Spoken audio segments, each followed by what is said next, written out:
Long ago, an old farmer lived with his wife and their son Peter.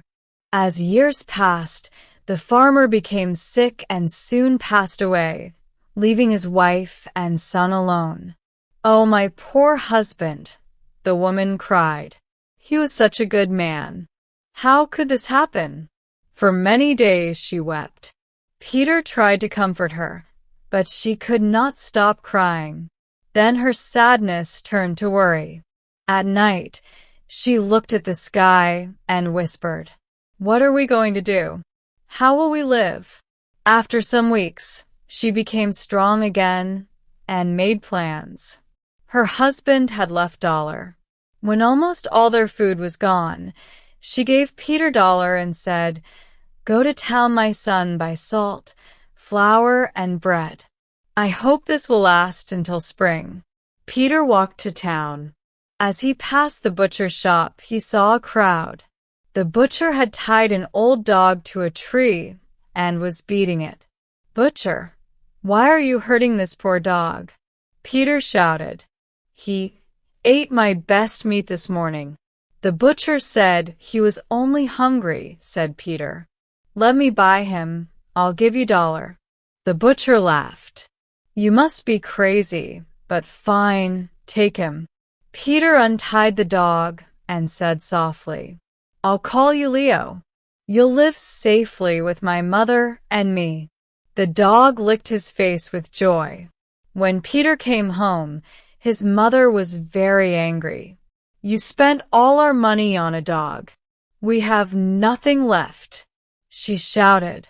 "This cake is our last food. That's dinner tonight." Peter tried to explain, "Mother, this dog will bring us luck," but she would not listen. That night he shared his small piece of cake with Leo. The next day, Peter's mother gave him the last $1. "Do not waste this. Buy food or we will starve," Peter promised and went to town.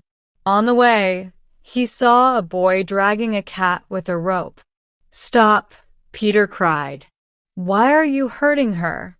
"She stole my mother's cookie," said the boy. "I will throw her in the river." "I will buy her," said Peter. "Here, take $1." The boy laughed but agreed. Peter held the cat in his arms. "Your name will be Pika," he said.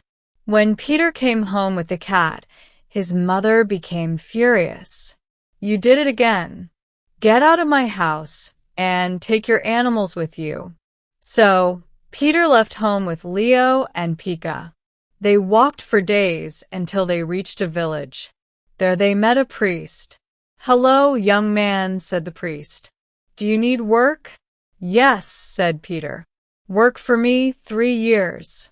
You will get food and shelter, and when it ends you will be paid well." Peter worked hard for 3 years. When the time ended, the priest said you may choose your reward. Gold, silver, or this bag of sand, Peter thought. If he offers sand, it must mean something. "I will take the sand," he said. The priest smiled and gave it to him. The bag was heavy, but Peter carried it with Leo and Pika. After days of walking, they came to a dark forest. In the middle of it, a fire burned around a young woman tied to a tree. "Help me, please," she cried. "Save me, and I will bring you good luck forever." Peter ran and threw the bag of sand on the fire. The flames died out. "Thank you. You saved my life," she said. "I am the daughter of the King of Elves. An evil king tried to destroy me." She gave Peter a golden ring. "This is a magic ring. It can give you anything you wish. But never tell anyone its secret, or you will suffer." Then she turned into a snake and disappeared into the forest. Peter looked at the ring. "We will never be poor again," he told Leo and Pika. He threw the ring from one hand to the other, and suddenly young men appeared. "Oh, master, tell us what you want," they said. "Take us home to my mother," Peter said. They returned home. His mother wept with joy. "My son, can you forgive me?" "There's nothing to forgive," Peter said. "Our life will be happy now." Peter used the ring secretly to bring food, clothes, and comfort. They lived well for many months. Then he thought about marriage. "Mother," he said, "please go to the king and ask if I may marry his daughter Peter." "That's impossible," she said. "The king will never agree." But Peter insisted. At the palace, the king laughed. "The farmer's son wants my daughter. Bring me rich gifts, then we'll talk." Peter used the ring to make gold, jewels, and fine clothes. His mother brought them to the palace, and the king was amazed but still unhappy. The governor said, "If this young man is truly wise, he must build a palace beside yours, a silver bridge with trees of gold and silver fruit, and a great church by morning. If not, he and his mother will die." When the king woke up the next morning, everything was there: the shining palace, the silver bridge, and the church. He had to agree to the marriage. The princess and Peter married, and for a time they lived happily, but the princess was proud and angry. "How did you do all this?" she asked sweetly, again and again.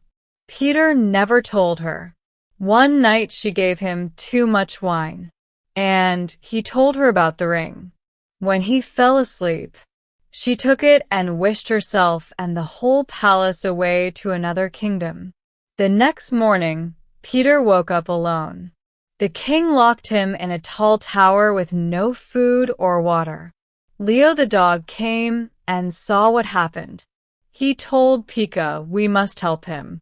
They stole bread from the village and brought it to Peter every day. When a year passed, Leo said, "We must find the magic ring." They crossed mountains, rivers, and the sea. At last, they found the princess's palace. She still wore the ring. Only a mouse could reach her room. So Leo and Pika went to the Mouse Kingdom and asked for help. The Mouse King sent a brave little mouse to steal the ring while the princess slept. The next morning, Leo and Pika had the ring. Pika carried it in her mouth and climbed onto Leo's back. They crossed the sea again and returned to Peter. Pika climbed the tower wall and threw the ring through the window. Peter caught it, threw it from one hand to the other, and the young men appeared. He ordered food and music. Soon everyone in the village heard the music, even the king. When the king saw that Peter was alive, he forgave him and listened to the whole story. Peter said kindly, "Please don't punish your daughter." The king was touched and let her live. That night, Peter used the ring to bring back the palace, the bridge, and the church. In the morning, the king saw them shining again and was full of joy. The princess finally understood Peter's goodness and grew to love him. Peter's mother came to live with them in the grand palace. She often said, "My sonny's kindness brought us everything." They lived happily together ever after, and Leo and Pika stayed by Peter's side all their days.